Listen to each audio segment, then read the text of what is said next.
इंसान ने हमेशा से ही आकाश की ओर देखकर यह सपना देखा है कि एक दिन हम धरती से बाहर निकलकर ब्रह्मांड की सीमाओं को पार करेंगे। चांद पर पहुंचना इस सपने की सिर्फ शुरुआत थी, लेकिन असली मंजिल कहीं और है, मंगल ग्रह। मंगल पर पहुंचना हमारे लिए सिर्फ तकनीकी उपलब्धि नहीं होगी, बल्कि यह मानव सभ्यता के लिए एक नया युग होगा। मगर मंगल की यात्रा कोई आसान यात्रा नहीं है। यह महीनों नहीं, बल्कि सालों लंबी यात्रा है, जो खतरों और चुनौतियों से भरी हुई है। इन चुनौतियों में से सबसे बड़ी चुनौती है दूरी। मंगल ग्रह पृथ्वी से करोड़ों किलोमीटर दूर है। अगर किसी अंतरिक्ष यात्री को वहां कोई समस्या होती है, चाहे मेडिकल हो या तकनीकी, तो पृथ्वी पर बैठे मिशन कंट्रोल से संवाद करने में कम से कम 22 मिनट का समय लग जाएगा। यानी अगर आप एक सवाल पूछें तो उसका जवाब आने में लगभग 45 मिनट तक भी लग सकते हैं। सोचिए, अगर किसी अंतरिक्ष यान में अचानक कोई खराबी आ जाए या किसी यात्री को मेडिकल इमरजेंसी हो जाए, तो इस 22 मिनट की देरी कितनी खतरनाक साबित हो सकती है। यही वजह है कि वैज्ञानिकों के सामने सवाल खड़ा हुआ है कि क्या इंसान अकेले इतनी लंबी और खतरनाक यात्रा कर सकता है, या फिर उसे एक ऐसे साथी की जरूरत है जो हर वक्त उसके साथ हो, जो बिना थके, बिना डरे और बिना सोचे तुरंत फैसला ले सके। एक ऐसा साथी जो सिर्फ एक टूल ना होकर एक क्रू मेंबर हो। यह साथी इंसान नहीं है, बल्कि कृत्रिम बुद्धिमत्ता यानी आर्टिफिशियल इंटेलिजेंस है। एआई अब सिर्फ एक टेक्नोलॉजी नहीं रही, यह हमारे लिए सर्वाइवल पार्टनर बन रही है। अंतरिक्ष मिशनों में एआई का इस्तेमाल धीरे धीरे लग्जरी से नेसेसिटी में बदल चुका है। वजह साफ है, जब इंसान गहरे अंतरिक्ष में जाएगा तो उसे कम्युनिकेशन डिले, हार्श एनवायरनमेंट और लंबे समय तक आइसोलेशन जैसी समस्याओं का सामना करना पड़ेगा। एआई इन सभी परिस्थितियों में इंसान का सबसे भरोसेमंद साथी साबित हो सकती है, क्योंकि एआई इंसान से तेज गणना कर सकती है, कॉम्प्लिकेटेड सिस्टम्स को मॉनिटर कर सकती है और ऐसी स्थितियों में भी सॉल्यूशंस निकाल सकती है जहां इंसान पैनिक कर सकता है। जरा सोचिए, मंगल पर कोई मेडिकल इमरजेंसी हो जाए और वहां कोई डॉक्टर ना हो। ऐसी स्थिति में इंसान क्या करेगा? नासा और गूगल जैसी कंपनियां ऐसे एआई टूल्स पर काम कर रही हैं जो मेडिकल सिचुएशन का तुरंत विश्लेषण कर सकते हैं। एआई किसी एस्ट्रोनॉट के वाइटल साइंस को ट्रैक करके बता सकती है कि उसकी बीमारी क्या है और उसका इलाज कैसे करना है। फ्यूचर एआई सिस्टम्स इतनी एडवांस्ड होंगी कि वे रोबोटिक सर्जरी तक कर पाएंगी। यानी अगर स्पेसक्राफ्ट में अपेंडिसिटिस जैसी कोई इमरजेंसी हो जाए तो एआई रोबोटिक आर्म्स के जरिए सर्जरी भी कर पाएगी। ये सुनने में साइंस फिक्शन जैसा लगता है, लेकिन ये तकनीक धीरे धीरे रियलिटी बन रही है। और सिर्फ फिजिकल हेल्थ ही नहीं, मेंटल हेल्थ भी उतनी ही बड़ी चैलेंज है। सोचिए, आप महीनों तक एक बंद स्पेसक्राफ्ट में अपने ही कुछ साथियों के साथ फंसे हुए हैं। बाहर सिर्फ अंधेरा और वैक्यूम है और आपके सामने मिशन की जिम्मेदारियां। धीरे धीरे लोनलीनेस, डिप्रेशन और एंजाइटी बढ़ने लगती है। ऐसे में एआई एक थेरेपिस्ट की तरह काम कर सकती है। एआई एस्ट्रोनॉट्स की इमोशंस डिटेक्ट कर सकती है, उनके मूड को एनालाइज कर सकती है और अगर वो ज्यादा स्ट्रेस्ड हों तो उन्हें रिलैक्स करने वाली एक्टिविटीज सजेस्ट कर सकती है। नासा पहले ही ऐसे एआई चैटबॉट्स बना रही है जो एस्ट्रोनॉट्स के साथ कॉन्वर्सेशन करके उनके मेंटल स्ट्रेस को कम करने की कोशिश करेंगे। यह एआई एक दोस्त की तरह होगा जो आपकी बातें सुनेगा और आपको मोटिवेट करेगा। लेकिन एआई का रोल सिर्फ हेल्थ तक सीमित नहीं है।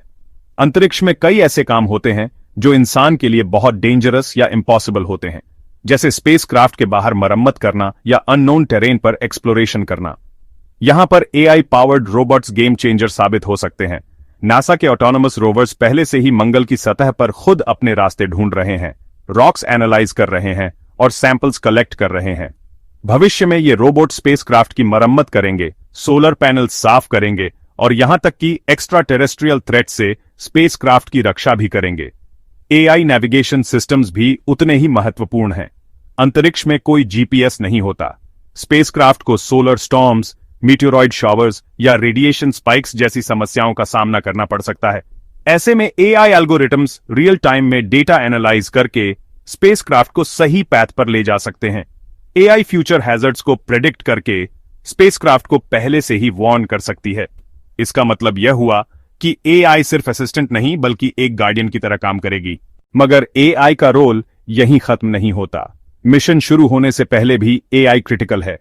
ट्रेनिंग के दौरान एस्ट्रोनॉट्स एआई ड्रिवन सिम्युलेटर्स का इस्तेमाल करते हैं। ये सिम्युलेटर्स रियल लाइफ जैसे सिनेरियोज बनाते हैं, जैसे स्पेसक्राफ्ट में आग लगना, ऑक्सीजन लीक होना या sudden system failure. AI based simulators astronauts को ऐसे हाइपोथेटिकल सिचुएशंस के लिए तैयार करते हैं। एआई उनके परफॉर्मेंस का डिटेल्ड एनालिसिस करती है और बताती है कि उन्होंने कहां गलती की और कैसे सुधार सकते हैं। ये बिल्कुल उसी तरह है जैसे आप फ्लाइट सिमुलेटर्स में पायलट को ट्रेन करते हैं, लेकिन यह उससे कई गुना एडवांस्ड है। अब बड़ा सवाल है कि क्या एआई इंसान को रिप्लेस कर देगी? जवाब है नहीं। एआई इंसान की जगह नहीं लेगी, बल्कि इंसान का साथी बनेगी। क्योंकि एक्सप्लोरेशन सिर्फ लॉजिक और कैलकुलेशन का काम नहीं है, यह क्यूरियोसिटी और क्रिएटिविटी का भी काम है। और क्यूरियोसिटी और इमेजिनेशन सिर्फ इंसान में है। एआई का काम होगा रूटीन ऑपरेशंस और इमरजेंसी संभालना, ताकि इंसान बिगर पिक्चर पर फोकस कर सके। अगर आप इसे सिंपल शब्दों में समझें तो सोचिए कि मंगल यात्रा पर जाने वाला स्पेसक्राफ्ट एक ऑर्केस्ट्रा है। हर इंस्ट्रूमेंट का अपना रोल है। इंसान कंडक्टर है जो डायरेक्शन देता है। लेकिन अगर बीच में किसी इंस्ट्रूमेंट की ट्यूनिंग बिगड़ जाए तो एआई तुरंत उसे एडजस्ट कर देती है। यानी इंसान और एआई मिलकर ही सिम्फनी बना सकते हैं। अकेले इंसान यह नहीं कर सकता और अकेले एआई में इमेजिनेशन नहीं है। लेकिन यह पार्टनरशिप एथिकल चैलेंजेस भी लेकर आती है। सवाल यह है कि हम एआई को कितनी ऑटोनॉमी देंगे। अगर एआई किसी इमरजेंसी में ऐसा डिसीजन ले जो क्रू को रिस्क में डाल दे, तो जिम्मेदारी किसकी होगी? क्या हम एआई को इतना ट्रस्ट कर सकते हैं कि वह लाइफ एंड डेथ डिसीजंस ले? यह डिबेट्स अभी भी चल रही हैं और शायद फ्यूचर में और तेज होंगी। इसके अलावा एक बड़ा सोशल क्वेश्चन यह भी है कि क्या इंसान साइकोलॉजिकल रूप से एआई पर इतना डिपेंडेंट हो जाएगा कि वह खुद डिसीजन मेकिंग स्किल्स खो दे? यानी अगर एस्ट्रोनॉट हर प्रॉब्लम के लिए एआई पर डिपेंड करने लगे तो क्या वह खुद क्रिटिकल थिंकिंग कर पाएगा? यह बैलेंस मेंटेन करना बहुत जरूरी है। अगर हम ब्रॉडर पिक्चर देखें तो एआई और इंसान की यह साझेदारी सिर्फ मंगल तक सीमित नहीं रहेगी।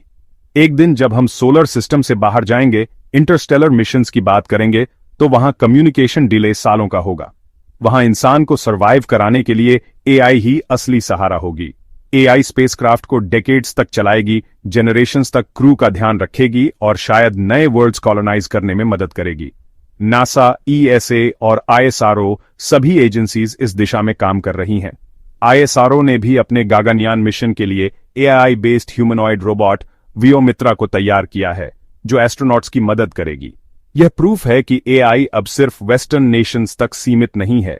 पूरी दुनिया यह मान रही है कि future of space exploration AI और ह्यूमन पार्टनरशिप पर ही आधारित होगा। तो अगली बार जब आप सोचें कि मंगल पर इंसान कब पहुंचेगा, तो यह याद रखिए कि यह सिर्फ इंसान का मिशन नहीं होगा, यह इंसान और एआई दोनों का मिशन होगा। इंसान क्यूरियोसिटी लेकर जाएगा और एआई कैपेबिलिटी लेकर। दोनों मिलकर ही नए ग्रहों की धरती पर कदम रखेंगे।